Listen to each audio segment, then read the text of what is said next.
हमारी समस्या यह है कि हम सीधे 7,000 वर्ष पूर्व के इतिहास में लौट जाते हैं। उदाहरण वहीं से उठाते हैं, आदर्श वैसा ही चाहते हैं, किंतु ठहर कर यह नहीं देखते कि उस कालखंड में भी कोई देवी जैसी स्त्री हर ली गई थी। हम यह भी नहीं देखते कि उस युग के 1,000-1,500 वर्ष बाद किसी मानिनी को सभा के मध्य नग्न करने के प्रयास हुए थे। दंडित करना और अपमान के लिए युद्ध लड़ना एक भिन्न पक्ष है। धर्म की स्थापना उसके मूल में है, किंतु राक्षसी वृत्तियां तो हर युग में थीं। तब कम थीं, अब बहुत अधिक हैं।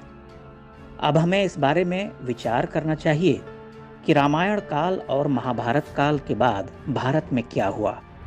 हजारों शतियां बीत गईं, बहुत कुछ बदल गया।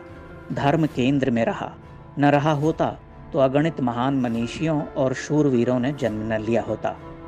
किंतु क्या मौर्य काल को भी हम रामायण काल के समक्ष रख सकते हैं, या मौर्य काल में हम राम राज्य को देख सकते हैं? और आज के भारत की तुलना उस युग के भारत से की जा सकती है? उस युग की बात तो छोड़िए, 100-150 वर्ष पुराने भारत से ही हम वर्तमान की तुलना नहीं कर सकते। उत्तर पूर्व के जिस छोटे से राज्य की बर्बर घटना से हम उद्वेलित हैं, क्या उस राज्य के बारे में हम समान ताप से पहले भी विचार करते रहे हैं? कुछ वर्ष पहले ही वे राज्य भारत के होकर भी भारतीय सांस्कृतिक भौगोलिक अवधारणा से कटे हुए प्रतीत होते थे। उत्तर पूर्व को धीरे धीरे संपूर्ण भारतीय जीवनधारा का अभिन्न अंग बनाया जा रहा, और यह पिछले 8-9 वर्षों का अवदान है। अब समस्या यह कि हम राजदंड का प्रयोग तो तुरंत चाहते हैं, राजनीतिक सीमा का बोध हमें नहीं होता।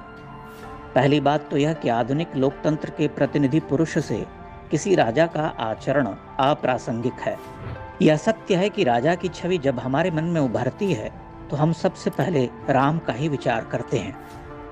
रामो विग्रहवान धर्मः, राम धर्म के साक्षात विग्रह हैं। किंतु हम भूल जाते हैं कि यह राम राज्य नहीं है, राम राज्य नहीं हो सकता। वह एक बार हुआ है। यहाँ तक कि पिछले 7,000 वर्ष के इतिहास में दूसरे राम राज्य का उदाहरण हमें नहीं मिलता। तब हम विकट स्वार्थ में डूबे समाज, जिसकी जात पात की गांठें अब तक खुली नहीं, उसके लिए राम राज्य की कल्पना कैसे करते हैं? एक चुनाव जीतने में हमारी नसें ढीली पड़ जाती हैं।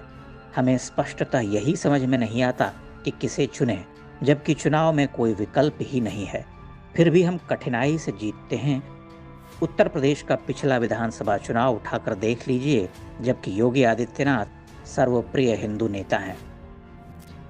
आप ध्यान से देखें तो एक समय में कांग्रेसी प्रभुत्व और विकल्पहीनता के युग के बाद भारत में लोकतंत्र की लड़ाई भीषण हो गई।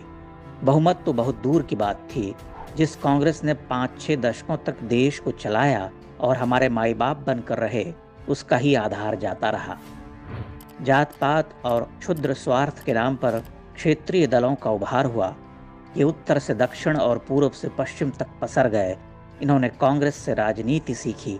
धीरे धीरे उस राजनीति को कांग्रेस की नीचता से भी नीचे ले गए। खानदानी पार्टी चलाने वालों ने भारत को कितने टुकड़ों में बांट दिया। तब नरेंद्र मोदी का अभ्युदय हुआ। मोदी का उभार स्वप्न सरीखा लगता है। मोदी ने उत्तर प्रदेश और बिहार जैसे घोर जातिवादी राजनीति करने वाले राज्यों की पारंपरिक राजनीति तक को तोड़ दिया।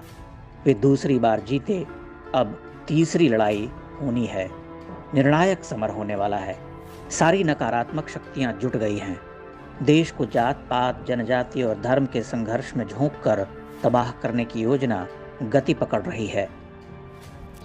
नरेंद्र मोदी एक शक्तिशाली नेता हैं, किंतु उन्हें अभी राजनीतिक स्वार्थ समर को जीतने में पूरी सफलता नहीं मिली है। दक्षिण भारत लगभग अविजित है। कर्नाटक कुछ हद तक विजित कहा जा सकता है। बंगाल में भीषण चुनौतियां हैं। उत्तर पूर्व को उन्होंने बहुत हद तक साध लिया है। लेकिन पिछले कांग्रेसी राज में जो वहाँ की सांस्कृतिक और जातिगत पहचान थी, उसे बहुत हद तक भ्रष्ट कर दिया गया। यह उसी का उभार है। वहाँ के स्थानीय संकट अलग हैं। चीन म्यांमार के अपने घृणित स्वार्थ हैं। ऊपर से देश तोड़क शक्तियाँ सक्रिय हैं।